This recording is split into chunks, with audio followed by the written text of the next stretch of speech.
नमस्कार। स्वागत है आप सभी का हमारे चैनल में। आज से हम प्रारंभ करने जा रहे हैं डॉक्टर अशोक शर्मा जी द्वारा लिखित पुस्तक सीता के जाने के बाद राम, भाग 1, स्मृतियों में। सीता जा चुकी थी, किंतु सच तो यह था कि वे शरीर से भले ही नहीं थी, किंतु लोगों के हृदय में उनका साम्राज्य था। दरबार लगा हुआ था। कैकेयी के मायके कैकेय देश से आने वाले समाचार चिंतित करने वाले थे। गंधर्वों ने वहां बहुत उत्पात मचा रखा था और वर्तमान नरेश, कैकेयी का भाई युधाजीत, उनका उचित प्रतिकार नहीं कर पा रहा था। अयोध्या का राज्य कैकेयी की सहायता करना चाहता था, किंतु अभी तक वहां से कोई सहायता मांगी नहीं गई थी।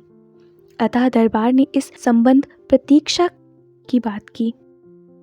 कुछ अन्य समाचार भी थे, उनकी समीक्षा भी हुई। सीता के प्रयाण के बाद से जनकपुरी मिथिला से संबंधों में वह ऊष्मा नहीं रह गई थी। उन संबंधों पर भी इस सभा में चर्चा हुई और स्वाभाविक ही अश्वमेध यज्ञ और सीता की बातें भी आईं। सीता की बातें राम के हृदय में पीड़ा भर देती थी। चर्चाएं समाप्त हुई तो राम उठ पड़े। बाहर आए तो शाम हो चुकी थी। मन कुछ उदास सा हो रहा था। वे नित्य के विपरीत अपने कक्ष में जाने के स्थान पर महल की सीढ़ियों की ओर बढ़ गए। छत पर पहुंचे तो हवा ठंडी और कुछ तेज थी। उन्होंने खड़े होकर आसमान की ओर ऐसे देखा जैसे कुछ खोज रहे हों। फिर उस ओर देखा जिधर वह स्थान था जिस तक प्रयाण से पूर्व सीता के पद चिन्ह मिले थे।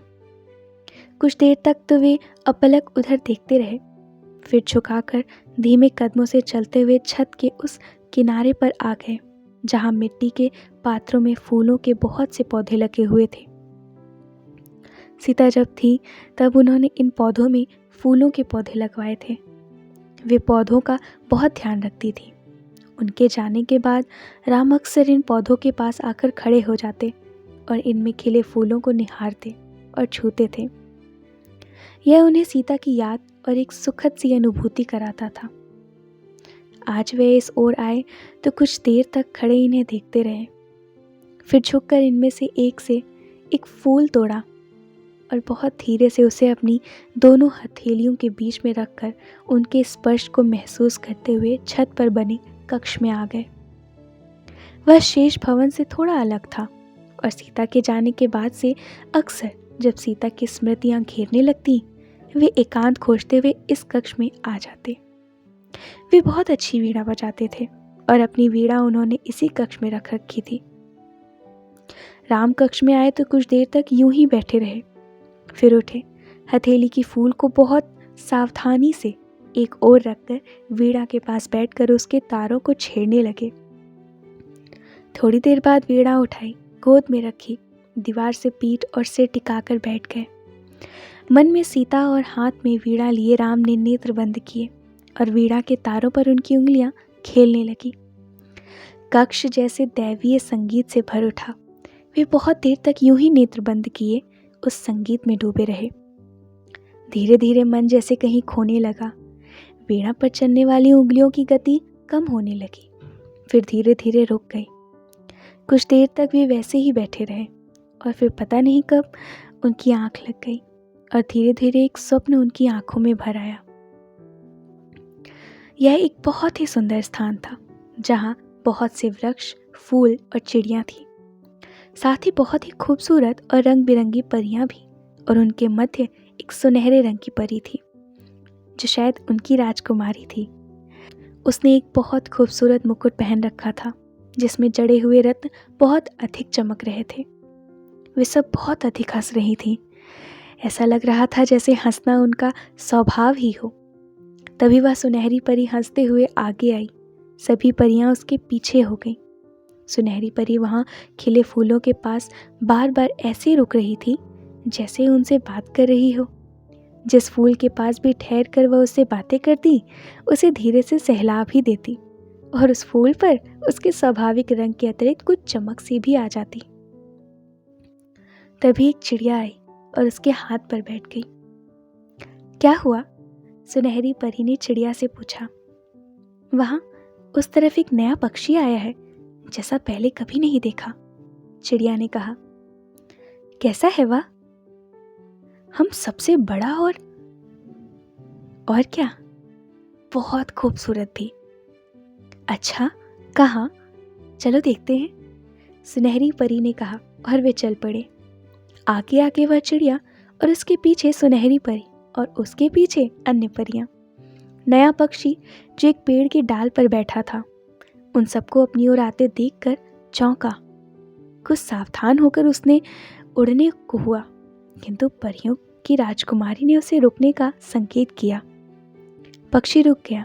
सुनहरी परी ने देखा, सचमुच वह पक्षी आम पक्षियों से कुछ बड़ा, रंग बिरंगा और बहुत खूबसूरत था। तुम यहाँ कैसे आए? परी ने पूछा। बस ऐसे ही उड़ता हुआ आ गया, पक्षी ने कहा। कहाँ से आए हो? दूर से। जहाँ तुम रहते हो वह जगह कैसी है? बहुत सुंदर, हमारे इस परीलोक से भी अधिक। यह तो मैं नहीं कहता, पर इससे अलग अवश्य है। सुनहरी परी के मन में उस स्थान की देखने की इच्छा जाग उठी। उसने पक्षी से पूछा, क्या तुम मुझे वह जगह दिखाओगे? हाँ, क्यों नहीं, आओ, पक्षी ने कहा और अपने स्थान की ओर उड़ चला। सुनहरी परी उसके पीछे पीछे उड़ने लगी। काफी देर उड़ने के बाद पक्षी का नगर दिखाई देने लगा। वे कुछ देर तक उस नगर के ऊपर ही उड़ते रहे। परी उड़ते हुए उस सारे नगर को देख लेना चाहती थी। नगर को अधिक पास से देख लेने की उत्सुकता में परी काफी नीचे आ गई। तभी अचानक किसी व्याध का चलाया हुआ एक तीर आकर उसके सीने में धंस गया। परी का सीना खून से भर गया। वह पीड़ा से चीखती हुई नीचे आ गिरी और यह उसका दुर्भाग्य ही था कि जहां वह गिरी उस स्थान पर जलती हुई लकड़ियों का एक ढेर था। पक्षी ने यह देखा और पंख फड़फड़ाता और चीखता हुआ परी के चारों ओर मंडराने लगा। राम चौंक कर उठे। कैसा स्वप्न था ये? सारे शरीर में सिरहन भर गई। उन्हें लगा जैसे सुनहरी परी सीता और पक्षी वे स्वयं थे और वह तीर चलाने वाला व्याध। राम को सीता के चरित्र पर उंगली उठाने वालों का स्मरण हो आया। अधरों पर पीड़ा भरी मुस्कान उभरी। जीवन में व्याधों की कमी नहीं, उन्होंने मन में कहा। साथ ही उनके माथे पर लकीरें उभर आईं। शायद रावण का भी स्मरण हो आया हो। कौन था रावण?